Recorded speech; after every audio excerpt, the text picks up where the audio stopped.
ప్రభుత్వం కాంగ్రెస్ పార్టీ ముఖ్యమంత్రి రేవంత్ రెడ్డి గారు మీరు ఇస్తానన్న రిజర్వేషన్ 42% బీసీ ఇప్పటి వరకు ఇవ్వకుండా అడ్డుపడ్డ రెడ్డి సామాజిక వర్గానికి చెందిన వ్యక్తులు ఈరోజు మీరు కామారెడ్డి డిక్లరేషన్ అని 22% ఇస్తానని చెప్పి మళ్ళీ ఇప్పుడు ఎన్నికలు అని మున్సిపాలిటీలో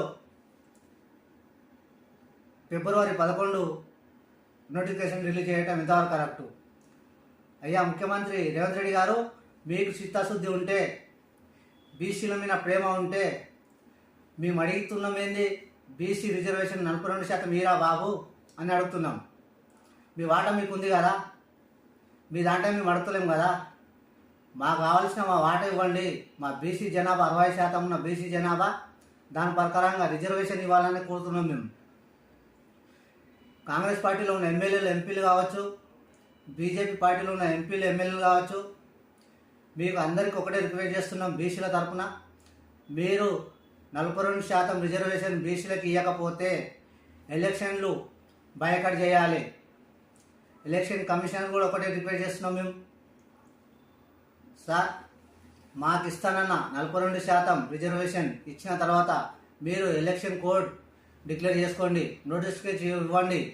మున్సిపల్లో అంటున్నారు మీరు, మున్సిపల్ ఎలక్షన్లో మున్సిపల్లో బీసీలు అధికంగా బీసీలో ఉన్నాం. మేము 42% ఇస్తానన్న బీసీల రిజర్వేషన్ ఈరోజు 2023కు వచ్చేసింది.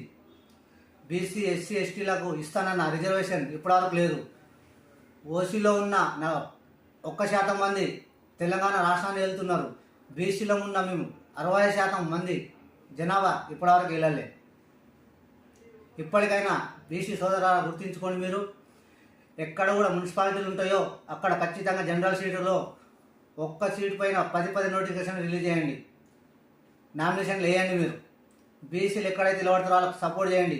ఓసీలు కానీ ఎవరు నిలబడ్డా అక్కడ ఓడగొట్టండి. బీసీల సత్తా ఏంది చూపించండి. ఎట్లయితే మున్సిపల్ ఎలక్షన్ మనం కైలాసం చేసుకున్నామో 80% వరకు సీట్లు మనం ఈసారి కూడా మున్సిపాలిటీ ఉన్న 116 మున్సిపాలిటీలు ఏవైతున్నాయో, 10 కార్పొరేషన్లు ఏవైతున్నాయో అన్నిట్లా జనరల్ సీట్లు వేడవుతున్నాయో ఆ జనరల్ సీట్లో 10 నామినేషన్లు వేసి బీసీల ఐక్యత సాటండి. అయ్యా ముఖ్యమంత్రి రేవంత్ రెడ్డి గారు, మీరు బీసీలను పక్కన పెట్టి ఎలక్షన్లు పోవాలని ఆలోచిస్తారు కదా. మేము ఏ విధంగా అయితే నిన్ను బొందబెట్టాలో అదే విధంగా మేము బొందబెడతాం. మా రిజర్వేషన్ ఏమనుకుంటున్నాం అంటే, మేము రిజర్వేషన్ ఎట్లయితే తెచ్చుకోవాలో మాకు తెలుసు. అది మీరు అనుకుంటే ప్రభుత్వం ఉందిగా, మేము ఏమైనా చేయగలుగుతాం, ఏమైనా నడుస్తుంది, జడ్జిలు మా వాళ్ళు ఉన్నారు కదా, కోర్టు మాదే కదా మీరు అనుకుంటారు కదా. మాకు కావాల్సింది మీ ఎంగులు వెతుకులు కాదు, మాకు కావాల్సిన రాజ్యాధికారం, బీసీల రాజ్యాధికారం ఎట్లా తెచ్చుకోవాలి మాకు తెలుసు. అది మీరు అంటున్నారు కదా, నాకు కామారెడ్డి డిక్లరేషన్ అన్నారు కదా, ఇప్పటివరకు ఒక్కటి కూడా నోటిఫికేషన్ రిలీజ్ చేయలే.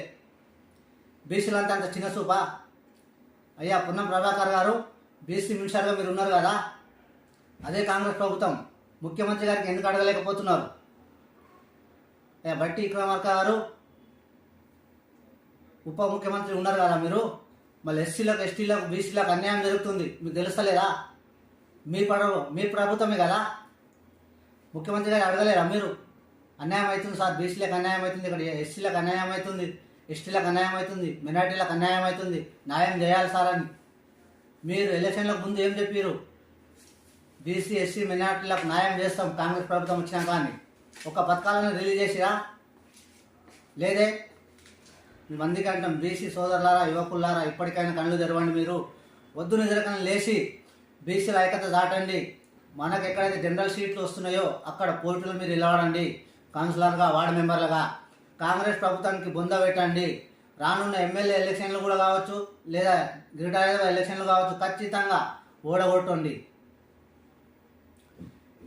ఇదే విషయంలో గతంలో కూడా కేసీఆర్ సర్వే చేసిరు, ఆ సర్వే ఎక్కడ పోయిందో తెలియదు.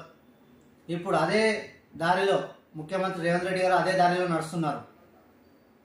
అందుకు బీసీ సోదరులారా, ఇప్పటికైనా కళ్ళు తెరవండి. మీరు ఎక్కడైతే పోటీలు ఉండాలనుకుంటారో అక్కడ ఖచ్చితంగా పోటీ చేసి గెలవాలని కోరుతున్నా.